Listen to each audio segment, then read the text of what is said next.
ప్రియమైన మా పరలోకపు తండ్రి, పరిశుద్ధమైన దేవా, నీకు వందనాలు చెల్లిస్తున్నాం. ఉదయకాల సమయంలో మమ్మల్ని సజీవులుగా ఉంచిన కొరకై స్తోత్రములు. దైవ మర్మముల ద్వారా మా అందరితో మీరు మాట్లాడండి. మే 2వ తేదీ నాడు దేవా, ఈ దినము కావాల్సిన ఆత్మీయ సందేశమును మాకు అనుగ్రహించిన కొరకై స్తోత్రము చెల్లిస్తూ నీ స్వరాన్ని వినగట్టుకు కృప చూపించమని ప్రభువైన యేసుక్రీస్తు వారి నామం పేరిట ప్రార్థించి వేడుచున్నాను తండ్రి, ఆమేన్. దైవ మర్మములు మే 2వ తేదీ. దేవుడని యెహోవా అతడు ఏ నేలను తీయబడును దాన్ని సేద్యపరచుటకు ఏదైనా తోట నుండి పంపివేసెను. ఆదామును వెళ్ళగొట్టి ఖడ్గజ్వాలను నిలబెట్టెను. ఆదికాండం 3వ అధ్యాయము 23వ వచనం 24వ వచనం. ఈనాడు అనేక హృదయాలు ఆత్మీయ నష్టములో ఉన్నవి. మునుపటి వలె బైబిల్ చదువుటయందు ఆనందము లేదు. మునుపున్నట్లుగా ప్రార్థనా భారము లేదు. వారు పోగొట్టుకున్న దాన్ని తిరిగి పొందుదమన్న విశ్వాసమే లేని కారణమును కొందరు రహస్యముగాను కొందరు బహిరంగముగాను ఏడ్చుందరు.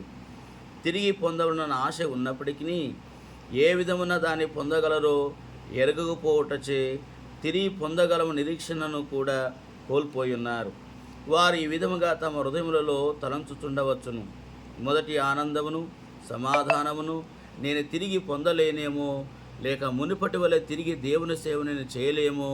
నీవు ఆత్మీయంగా కోల్పోయినది ఏమైనప్పటికీ నీ నష్టము తిరిగి సమకూర్చబడగలదు.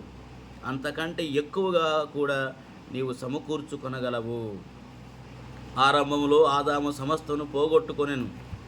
యేసుక్రీస్తు ప్రభువు ద్వారా మానవుడు సమస్తము తిరిగి సంపాదించుకొనగలిగాను. ఆదికాండం 1వ అధ్యాయం 8వ వచనములో దేవుడు ఆదామును ఏదైనా తోటనందు ఉంచెను. భూమి అంతటికి రాజుగా చేసి భూమి మీద చేపల మీద పక్షులు జంతువులు సమస్తం మీద అధికారం అనుగ్రహించెను. అయినప్పటికీ 3వ అధ్యాయంలో ఉన్నట్లు దేవుడే ఆదామును ఒక దొంగను తరిమివేయ రీతిని తరిమివేయట చూచున్నాం. ఆరంభంలో దేవునితో ముఖాముఖి మాట్లాడినవాడు ఇప్పుడు దేవుని సన్నిధి నుండి వెళ్ళగొట్టబడి తన హక్కులన్నిటిని కోల్పోవలసి వచ్చెను. ఎంత గొప్ప నష్టము! దాన్ని ఎవరు విలువ కట్టలేరు. అయితే ప్రకటన గ్రంథము 21వ అధ్యాయం 22వ అధ్యాయములలో మొదట దానికంటే ఎంతో ఎక్కువ మహిమకరమైన నూతన సృష్టిని మానవుడు ఏలుటను మనము చూడగలము.